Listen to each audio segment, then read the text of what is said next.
Welcome to the Own Your Life podcast, where our goal is to help bring hope, healing, and peace by sharing our experiences and inspiring you to own your life.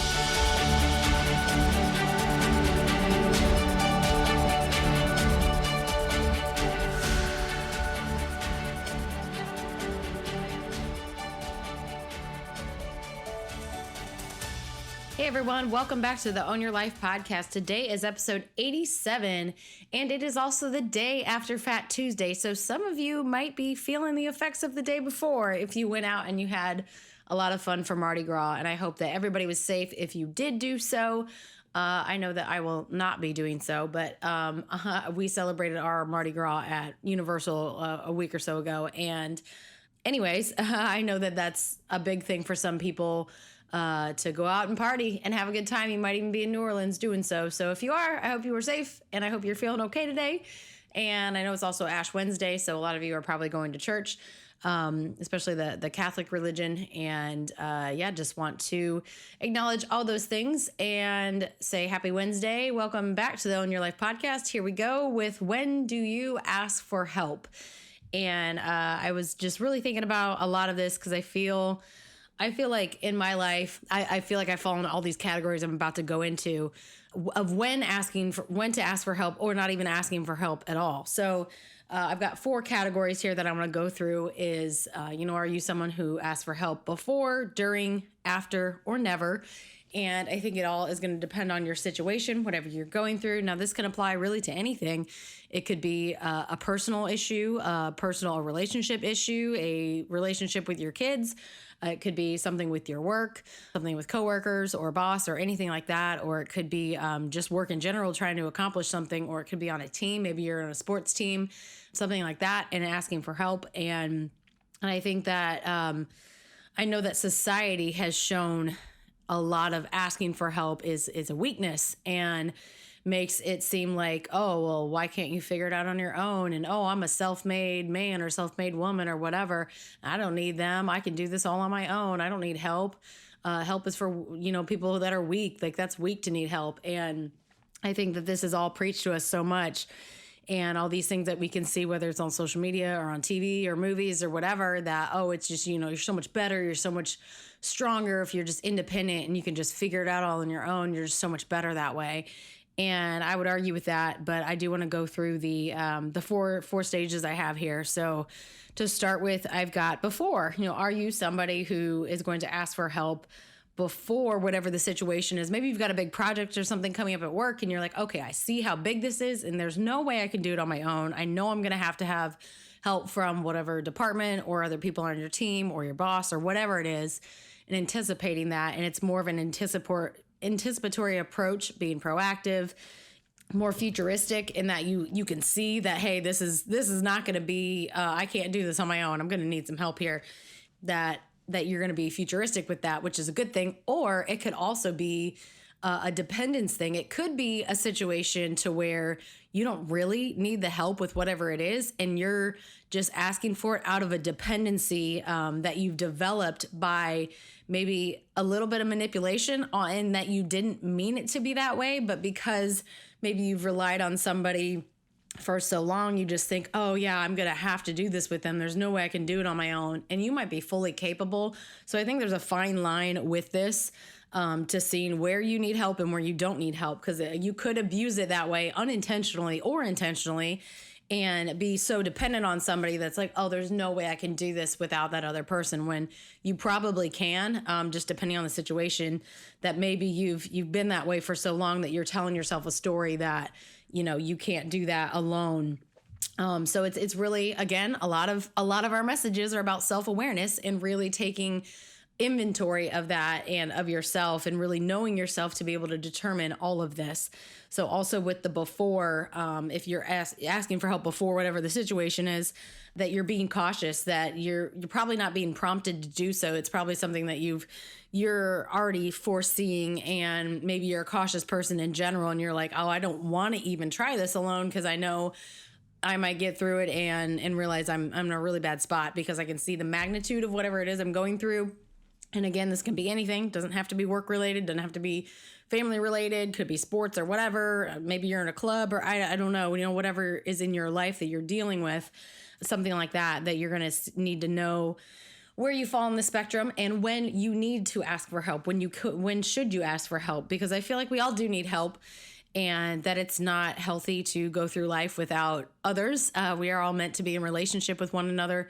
Not every single person, don't, misconstrue what I said, but that we all are meant to be in relationship with other people, and asking for help is an okay thing to do. And I know I am preaching a lot of this to myself because I've been very stubborn in the past, and it's been hard to ask for help at times that I've really needed it. So I have not really been a before person. That's just where I fall. I'm definitely not one of the before.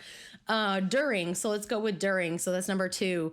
People that ask for help during whatever's happening to them. I mean, it could be, an emotional crisis, a mental health thing. It could be work-wise, any of this. So just think of, whatever situation applies to you, that this really is going to be applicable to everybody, depending on whatever you're going through. So during would be that whatever it is, you can see in the moment what's happening, and you realize, okay, I need other people to help me. I need to go to this person or call this person or whatever. I need to talk through this with somebody because clearly I am not achieving or coming to a healthy conclusion or whatever on my own, that I do need help. And they realize they cannot do it alone, and that it's going to be better with help. And they might need some prompting. Maybe you need somebody like during this that somebody would say, hey, maybe you should reach out to so-and-so because they're an expert in this that you need help with, or maybe you should go see a counselor, or maybe you should do this or whatever, that you might need to be prompted during to see that. Or it might be something that you are seeing in the moment, but it's while the problem or issue or whatever is still occurring. And it might not be a problem. It could just be a project. It could just be something, work-wise, like I said before, that you're seeing during it. Like, okay, we've got, or maybe it's more help. Maybe we've got X number of people working on this, and we're not going to be able to hit the deadline because we're going to need 5 more specializing in whatever area to be able to accomplish this goal by the deadline we've set, or that somebody else has set for us. And that you're, reevaluating it and making changes as you go, which is not a bad thing. It's actually very smart, because you're showing that you can pivot with whatever is going on and you can make adjustments as needed during the process. And so I would say I've probably been like that a little bit during, with going through certain things. I do know that just like going through certain hard situations personally that I've gone through, that I did get prompting from somebody in my life that was like, maybe you should go talk to somebody about that. Maybe, seeing a counselor would be really beneficial to you in this area. And I did. I was stubborn, and I didn't want to. I didn't want to at first, but I ended up doing so, and I'm glad I did. But I did that. That was during my situation. So I didn't wait until after, which is the next category. So afterwards. So maybe you're asking for help after, and that would be, that could be something like a counselor, because whatever situation happened that, it might not still be going on, but you realize, okay, I still need help dealing with this or processing this, or being damage control, picking up the pieces afterwards, and realizing, better late than never. I know that whatever the situation is or project or whatever is over, but there's still a way to salvage parts of it, and realizing better late than never. And it's usually when you wait until the pain is more than you can handle, and it's just like, okay, I'm done. I can't take this anymore. I'm going to have to get help, whatever it is, whether it's personally or professionally, or, getting more people to help you with whatever situation that you're going through, or work-wise. Again, apply it to whatever you need to. And usually I would say the people that get help after whatever their situation is, that it is usually done by prompting more than self-reflection, that it's like, whatever the situation, it happened. And then somebody, whether it's a coworker or a boss or a spouse or a friend or kid or whatever, says to you like, hey, you probably need some help to fix this or whatever. And it's really fixing something because it's already done. So you're going to have to go back and fix it, but that it's not all hope is lost. You can still do something about it. So I would say that would be the after category of needing prompting, probably the more than needing prompting during, because some people could be more realizing in the during stage, but usually the after, they'd be prompted by somebody. And then that brings us to our last stage, which is never. Do you never ask for help? And this doesn't mean in every single area, but there might be certain things that you just don't ask for help for. And a lot of this, and it's funny because I feel like I've fallen into this category more than I'd like to admit, but it was easy for me to come up with reasons for never asking for help, for thinking I can do it myself. I can do it better by myself. Nobody can do it like I can. Or it's seen as a weakness. Oh, if I ask for help, I'm going to show how weak I am. And I'm not weak. I want to be strong. I want to be independent. I want to be, my own whatever, fill in the blank. And I'm going to figure this out on my own because I don't want to look stupid or weak or incompetent or whatever it is by asking for help. And the funny thing is when you think about it, when people act that way, they end up actually looking the way they don't want to look by not asking for help, which is kind of ironic how that works out. Whereas if you had asked for help even before, during, or after, that you wouldn't have come to that situation to where you never had the help and you never got the result that you really wanted because you were just so stubborn and wanted to do it your own way and realize, it would have been a lot better had you had the help. And I do feel like I have, I've fallen into that more than I like to admit, like I said. And I did put a scale on here, which I know you can't see because it's a podcast, but I put a scale of stubbornness and then at the beginning. So before, during, and after, if you picture like stubbornness on the side and arrows going up and down from it and the top saying less and the bottom saying more near the after and never. So it just kind of shows the levels of stubbornness, that the more stubborn you are, probably the less likely that you're going to ask for help. And how do I know this? Because I've been very stubborn in my life. And a lot of people around me have been too. That's what I've seen a lot growing up. I have a lot of family members that are very stubborn, very strong-willed and in their opinions and everything. So not shocking that I have a lot of the same qualities as that. But I am realizing of the fact that I am aware how stubborn I am with certain things. And I also am aware, and I've been growing to learn that that's not always the best way. And some things it is good to be stubborn in and good to stand firm in your beliefs and your values and things like that. I absolutely do believe that is a great part to be stubborn in your life. But as far as things that could help you or help other people, it is okay to ask for help. And it is not seen as a weakness. It is actually seen as a strength that you are having the courage to ask for help from somebody else. And most of the time, all of your fears of thinking, oh, they're going to think less of me, they're going to think I'm incompetent, they're going to think I can't do it, they're going to think I'm weak, is actually not true. They're going to think the opposite, like, wow, that's really, brave of them to step out and ask for my help or their help or whoever else to get them through whatever situation, that they're going through. And they're going to see that that's actually a strength. And that's a really good quality of a leader. I know a lot of people don't want to either work for or follow somebody who's going to be super stubborn and, oh no, I got this and I don't need help from anybody. Don't talk to me. I can figure it out on my own. Nobody really wants to follow or be with somebody like that or work for somebody like that. They would rather value somebody saying, hey, I can't do this all on my own. I can't figure this out on my own. I'm going to need your help in this area, or I'm going to need your assistance with this project or whatever it is.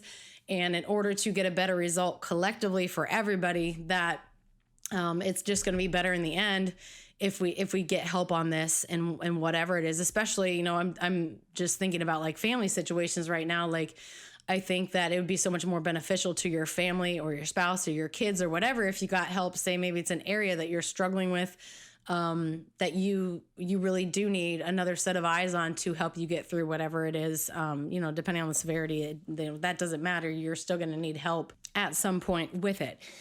And a great question to ask yourself when asking for help, because it does matter who you ask help from, not just anybody. And it's really qualifying who it's going to be that you ask for help from, whether it's multiple people or one person or a company or whatever, depending on your situation.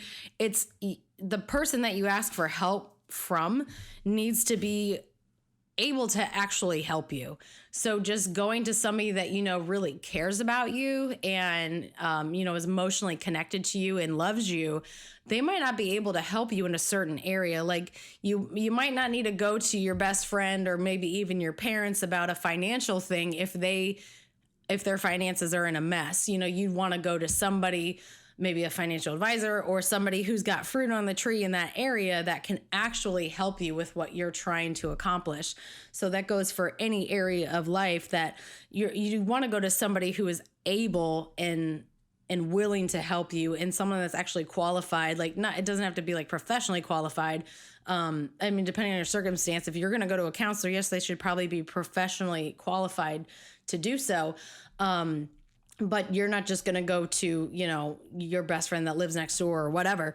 You're going to want to go to somebody who can really help you with your situation, not somebody who's just going to boost your ego and make you feel better about it, because that is temporary and that's not going to help you get to the end result that you're wanting. That's going to be most beneficial for your life. So it is important to really vet what kind of person, are you looking for to help you with whatever it is. Are you going to go to somebody who can actually help you? So really looking at that too, so that when you do ask for help, you're going to the right spot and not setting yourself backwards by asking somebody for help that cannot help you at all and actually probably needs help themselves in that area. So now you're both just kind of pulling each other down and drowning, in a, just a way to think about it, that you're not going to have a drowning person try to save a drowning person. You're going to need somebody who can actually swim to save you. So that would be a great question to ask after, when you do need the help, that, who am I going to go to and are they qualified? Are they able to actually help me in this area? So just think about those 4 areas and where you fall. And then of course, who are you going to go to when you do need help? Because sooner or later, we're all going to need help in some area in life. And there's no shame in that. And there's nothing wrong with that at all. And that we are meant to be in relationship with one another. And asking for help is not anything to be ashamed of, and not anything to, shy away from because of a stigma or something that maybe society is attached to it, or maybe even you, or just personal beliefs that you've had in the past that you've seen it in a negative light. And I know I have before, and I realize how much more beneficial it is to have help in your life, and that it's okay to ask for help. It is. And I would suggest, if you need help in a certain area, that you look for it, that you find somebody qualified that can help you, and you get that help and see how much that it can change your life and get you maybe out of your situation. Maybe you're stuck in something that can help you get out of that much sooner, or maybe if ever, maybe you'd be stuck forever if you didn't get the help. So I would advise you to do that and see how much better that it will help you to own your life, because getting help from other people can't help you own your life, even though it's your life. But with that, please share this message. Please subscribe. Please rate and review us. And until next time, own your life, because your life is your responsibility.